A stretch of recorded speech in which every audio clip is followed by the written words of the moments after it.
Welcome to the next edition of Full Moon's Videozone. You know, I forget what number we're at. You know, in the beginning I used to say, welcome to the 4th edition, the 5th edition. I think we're somewhere around 11 or 12 or 13. And it's kind of bizarre because every month I sit down and I try to say hi to all you guys out there. There's about 40,000 members now of the Full Moon fan club, and that's really amazing and very gratifying. And every time a letter comes in, which are, you know, hundreds every single week, we read them, and we read them with great joy and appreciation. And it just feels good to know that you guys are kind of digging what we're doing here. It was a lot of fun making Trancers 3. The 3rd episode of the Jack Death trilogy, I think, turned out really, really well. My only regret personally is that I was not able to direct this one. But I think Courtney Joyner did a terrific job, and it was a lot of fun having Tim Thomerson back, and Helen Hunt, and Megan Ward, and Thelma Hopkins, not to mention all the new actors who appeared in this episode and did such a cool job. And, you know, on top of that, what's also very exciting for us right now is we finished shooting a film called Robot Wars, and we're in the final special effects stage, which involves tremendous work from Dave Allen and his group with all these really cool robots. And for those of you who've seen Robot Jocks, this is a sequel of sorts, and I think you'll be real pleased with, you know, with this picture. That's the next film that you'll find in your stores after Trancers 3. So keep watching them, and I'll see you on the next edition.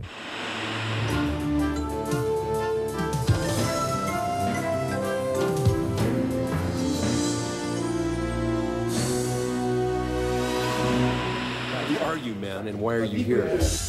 Jack's back, but so are the Trancers. Only this time, they're new and improved. Now it's up to Jack Death to save the world in the action-packed sequel, Trancers 3. Each one we do, the Trancers get a little more threatening with technology, with special effects makeup and stuff, so that's what's different. And also, I think the look is going to be a lot different. It's going to be a little darker, a little more, maybe a little more violent, but trying to hold that same tone of tongue-in-cheek.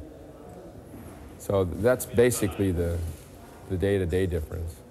You may have noticed that Jack Death himself has changed a bit. He doesn't have to bleach his hair anymore, and he's got a buzz cut. So that's the difference, that I don't have to do head dips and you know, in brown dye. There've been a hell of a lot of changes around here, Jack. How you been? Also sporting a new look is Alice Stillwell, Jack's first wife, played by Full Moon favorite Megan Ward. The rough and tough Alice. Hands dirty, no more silk blouses. Yeah, I like the new Alice. I think Alice has always been this way. I think that she's comfortable with fighting wars, and fighting Trancers is what she does best. And I think, oh, well, gosh, she wishes the war was over. Jack, if we don't make it... You'll see me again, Alice. You're the best thing that's happened to me in 2 centuries. Better get to Lena. Alice got pretty hardcore. She went up the line. She had to change her character from this whimsical little wayfish kind of first wife who was tough into this hard-bitten, a la Linda Hamilton Terminator, Sarah Connor type person. Come on. No comparisons, please. I wish. Moving up the ranks with the rest of them is Commander Raines, played by Thelma Hopkins. When I started the first movie, I think I was an engineer.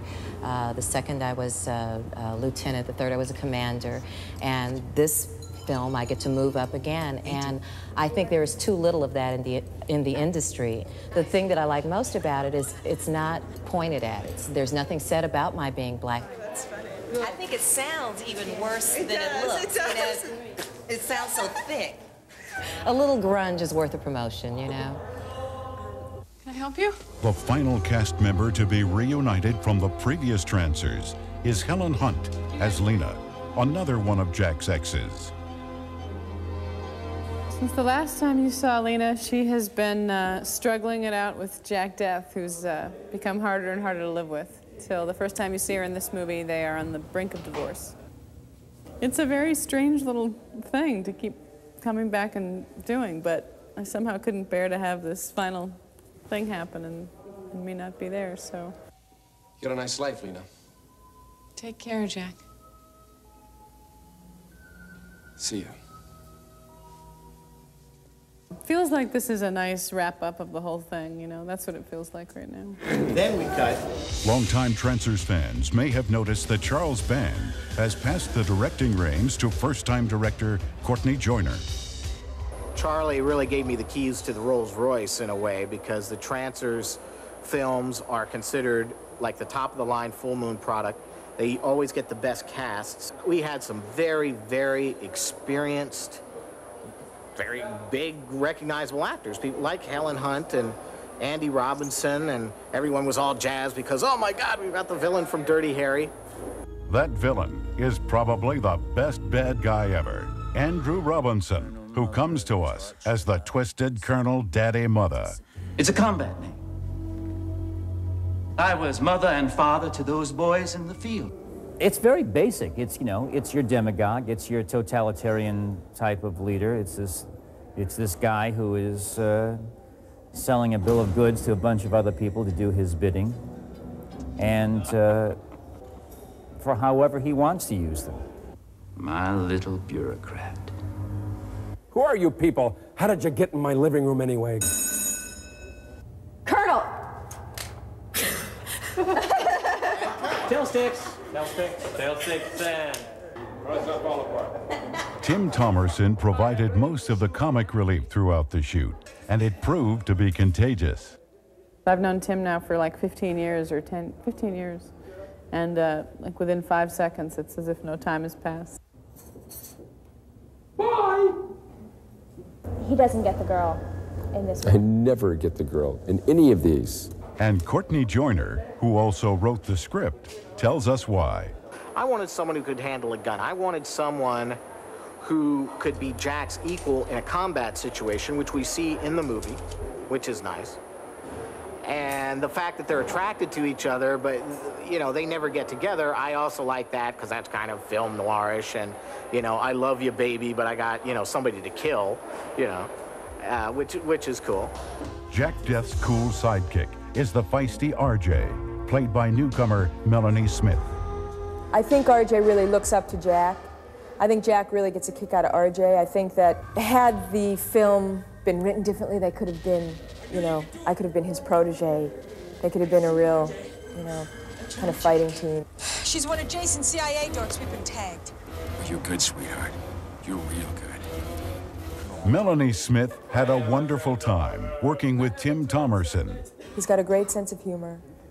He knows when to be there, and he knows when it's okay to just have a good time.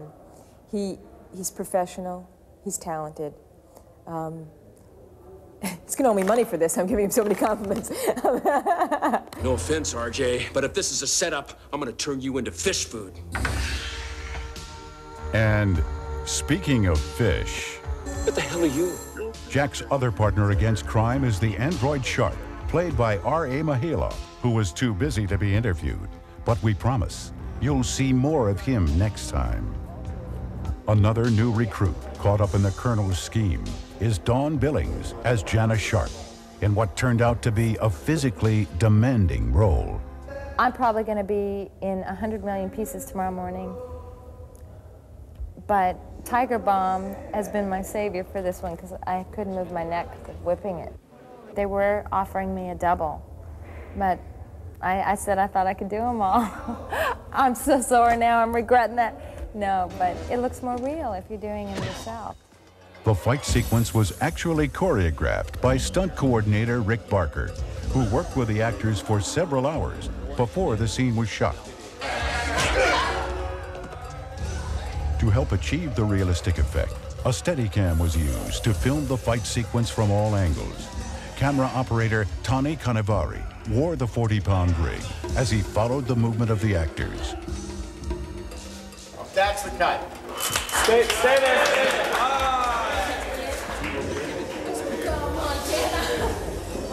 The numerous action scenes called for a lot of hours spent in makeup and touch-ups. It's not easy to look beautiful in a war zone. You don't think I just wake up and come this way, do you?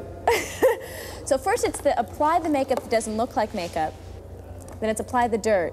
Strategically, I mean in the right areas. Movie magic. It's a secret, I'm not gonna tell. However, special effects creator Gino Crognoli of KNB did share his secrets with us. I'm basically applying a ripped open throat to the victim. And I'm blending the edges at the moment and trying to match skin tones so it looks real. This particular piece was made in about a day. It was sculpted in the morning, molded in the afternoon, and baked that same day. And Randall in this particular shot has to be totally destroyed, so he's going to have a couple chunks of scalp showing and, you know, eyes messed up, bloody nose, the whole bit. He'll be covered in blood. I give up.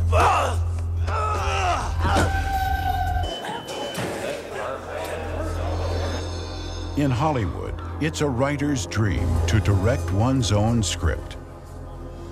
That is terrific, because if the movie doesn't turn out the way I had envisioned it when I wrote it, now I can't turn around and say, oh, well, the director sure messed it up because I'm him. So that's neat. What are you doing, man? You'll like me once you get to know me, Jack Death. You know, Shark, this could be the beginning of a beautiful... Forget it.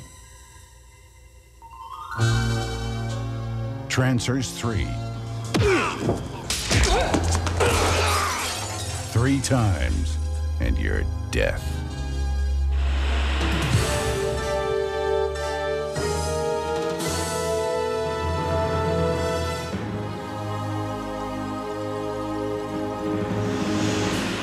Well, I think Robot Wars is sort of like a takeoff on this other film they did, RoboJocks. They had these robots that were fighting, you know, wars. Men don't fight wars anymore, robots fought wars. But now, these particular robots are underground. They've been buried along with other weapons and guns and things, and nobody fights anybody anymore. But I, as an archaeologist, find out that there's this covering of this stuff called infrasorbate that's in the ground, and it's covering up, so satellite pictures can't reveal that there are actually weapons and robots and other things like buried underneath the Earth's surface. And these two guys, Chow Sing and Wally, threatened to take over this part of the hemisphere where we're living now. So they want to take those robots and use them and use the ammunition and the guns. And I hook up with this guy Drake, and we try to stop all this major disaster from happening. In this particular role of Lita, I'm much more in control and in charge and carrying the ball, you know. In a movie like Reanimator, I was sort of at the mercy of what everybody else was doing, and I was a reactionary character. I'm not so much that in this movie. I take action here. In From Beyond, I was much more of a take-charge character also, probably a little bit more similar, but this girl is a little bit more tomboyish. She's a little more tough, and she can control herself and hold her own with a man. I think Full Moon does a lot of movies like that where women have more of a powerful position, and I certainly do. I get to hit a couple people in the mouth and wield a gun around, and I'm very much in charge, and it's more exciting to play a part like that, I think.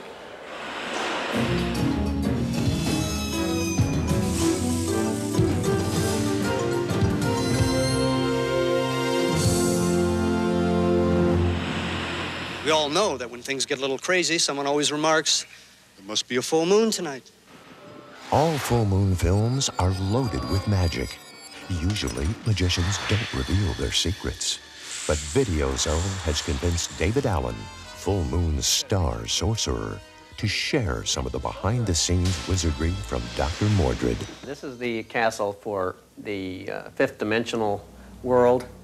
This was designed by Dennis Gordon and built by Dennis and some of his artisans. In the movie, it was lit more or less normally, and this portion of the miniature tries to duplicate that area of the set that was built for the live action.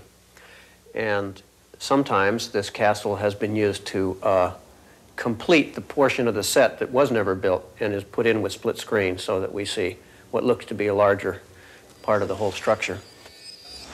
David Allen has been animating inanimate objects for years, beginning with Gumby in the 60s, to the Pillsbury Doughboy in the 70s, to an Academy Award nomination for the young Sherlock Holmes in the 80s. David Allen continues to give Full Moon Films that extra touch of magic. Those 15-foot skeletons that everyone is reacting to in terror are in reality only 6 inches tall and never showed up on the set, except for the foot of Tyrannosaurus Rex. That was like about a half-scale foot of a actual Tyrannosaurus of this character here. So that was a pretty straightforward perspective effect shot, you know, the kind that had been done since the silent days. When you see the movie, hopefully you will believe that you're in some kind of a hall of fossils. We don't have any, in fact, in the set. There was never anything there at all, not even parts of a full-size one. Tell that to the poor security guard who's destined to be T-Rex hors d'oeuvre.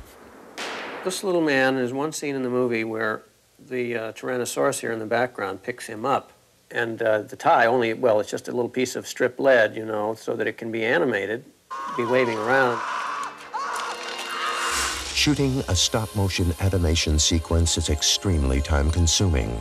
The models will be moved 24 positions for 1 second of screen time, and to shoot 1 foot of film in 1 hour is considered a rapid pace. With time at such a high premium, David Allen subjects his subjects to screen tests. The incoming scene is an animation shot that we did a few days ago, and the test was done to try to help determine what camera speed we should use so that the speed of the animation fall and the speed of the large head that comes down and shatters will cut together. Most of the scenes of the dinosaur skeletons are done through model animation. And this scene, however, where it has to fall and shatter, seemed to me to be a little too difficult to animate convincingly. This is the overscale model of the miniature dinosaur that we've been using in all the other scenes. It's made of a special type of plaster so that when the head hits, it'll shatter. That's fine, okay? Right. God, our powers can be amusing.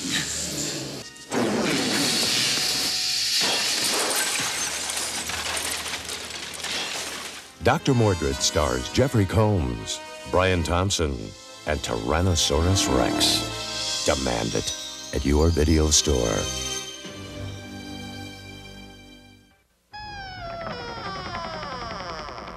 Everyone is rocking to Superstation 66.6. Dangerous Dan O'Dare is on the loose! But now, a DJ from beyond space is going to turn the airwaves to total terror. Oh my God. Turn off your radio before it's too late! Bad Channels, now on video cassette from Full Moon Entertainment. Soundtrack by Blue Oyster Cult, available on Moonstone Records. In Comet Valley, the seeds that aliens have planted have grown inside of human souls. The question is, are you one of them? Or one of us? We can't be sure about anyone anymore.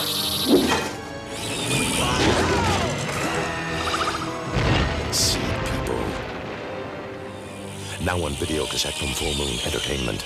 In an abandoned warehouse, evil has been waiting, watching, wanting for someone to play with its toys. We're gonna have a lot of fun here tonight, friend. Someone's inside the toys. What do you want? Demonic toys. Now on video cassette from Full Moon Entertainment.